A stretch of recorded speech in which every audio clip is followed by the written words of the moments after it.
To the Main Street Family Urgent Care Hotline. Joining us on the phone is Travis Reier from BamaOnLine. Sir, how are you?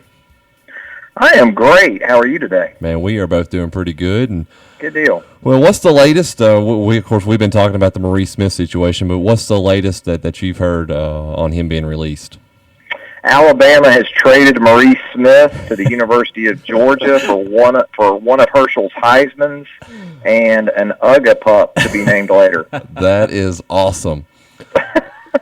No, it's basically what you guys have probably already heard. After sort of an elongated process, Alabama has released Maurice Smith from his scholarship at the University of Alabama. Now it's squarely in the lap of Greg Sankey in the SEC office, and we'll find out if the league would like to basically set precedent in this case. And I can tell you, talking with some coaches in some other sports throughout the day today, they're as eager to find out what Sankey and the league are going to do in this case as much as anyone, because it's not just football that this will affect if the SEC goes there.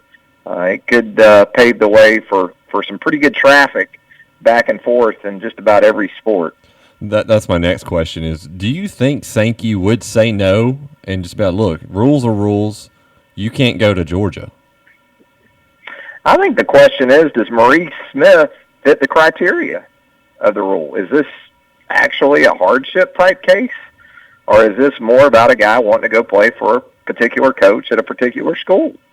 And that's why these rules are in place, I thought, was to sort of prevent that type of movement, that type of jumping around, and also the potential for, tampering or poaching of rosters. Now, I'm on record as thinking that if you get your degree, you finish up your undergraduate work, your commitment to that school has been fulfilled. But there are league rules in place, and it's easy to see why the SEC has this one, because it's this kind of situation that they've worked to prevent. Now, if they acquiesce and essentially cave in to the situation, again, there's a pretty good possibility that you could see more than a few cases try to follow suit.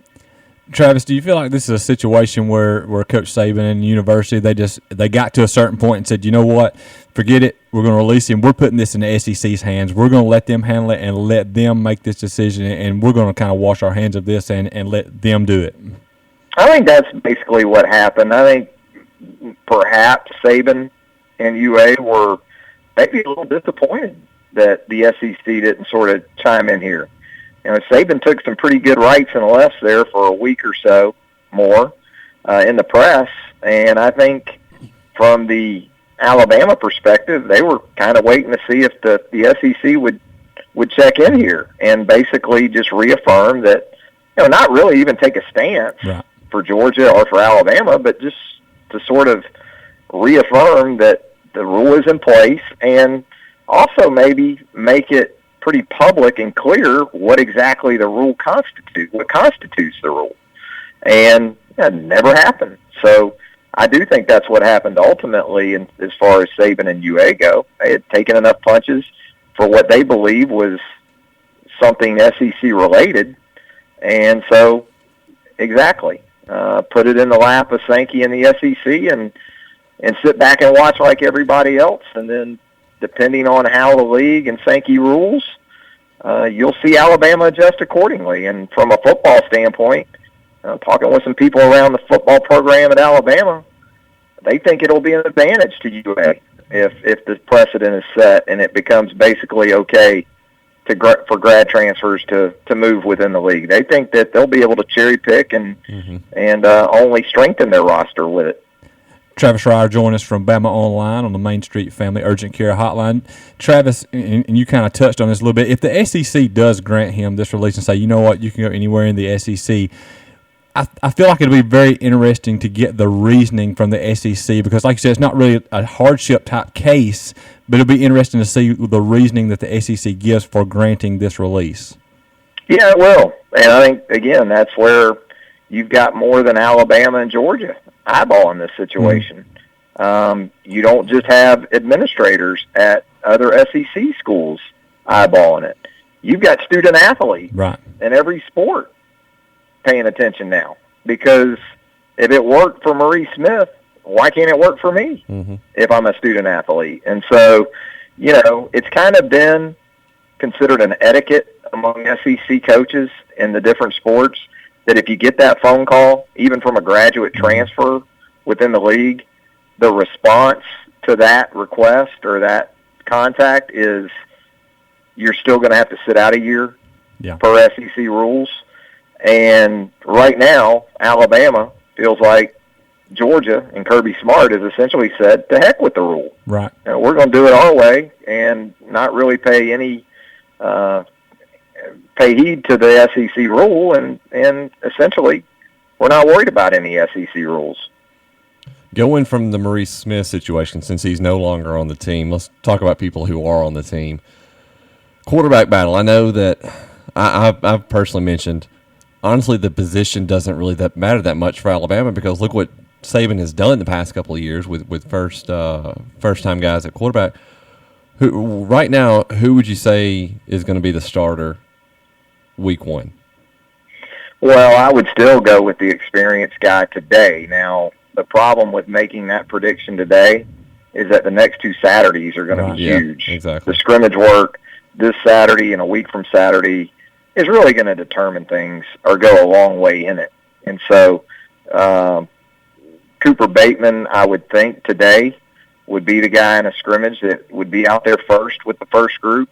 But based on what we saw Sunday in the open practice, I really feel like if Blake Barnett scrimmages the next two Saturdays the way he practiced last Sunday, he's going to be tough to beat, because he showed improvement in terms of his accuracy, and also the throws he didn't make were as encouraging to me as some of them that he did make, in that he didn't force it. He took what was there.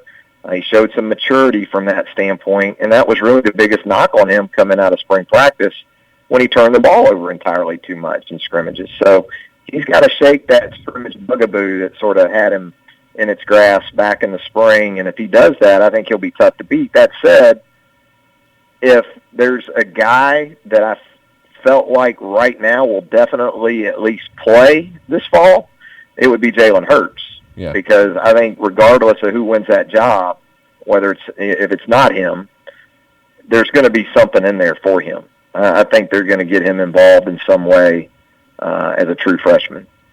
Talk about one of the transfers that came in, Dieter, and how big of an impact he could possibly have this year at wide receiver.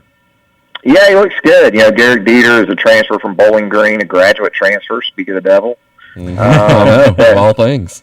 1,000 yards receiving last year, had a big game against Tennessee, in a game played in Nashville, I think a season opener. So a guy with documented success against legitimate SEC competition, and he looks like an SEC receiver out there physically. Has all the attributes you look for, the size, good enough speed, really good hands, very instinctive guy, knows how to use his hands to get separation before making plays. Not as much of a speed guy, but can still make plays down the field because he's pretty savvy in how he can create some separation for himself. But he's in a fight because the overlooked guy in all this, in my opinion, is Ardarius Stewart. Right. You just don't hear much about him, but I think Ardarius is fine as the starter opposite Calvin Ridley. To me, it's more about the third guy right now, and that's where you've got Dieter, you've got Cam Sims, Robert Foster coming off the shoulder injury. Those three guys, to me, are very fascinating to watch in terms of how it's going to play out. I think Dieter's got a great shot to be that guy, but there's a lot of competition there.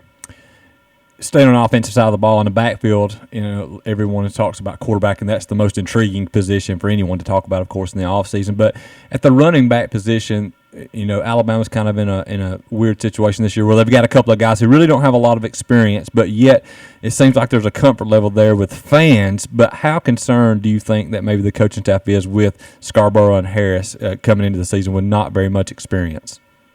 I think they love their talent, but you mentioned it.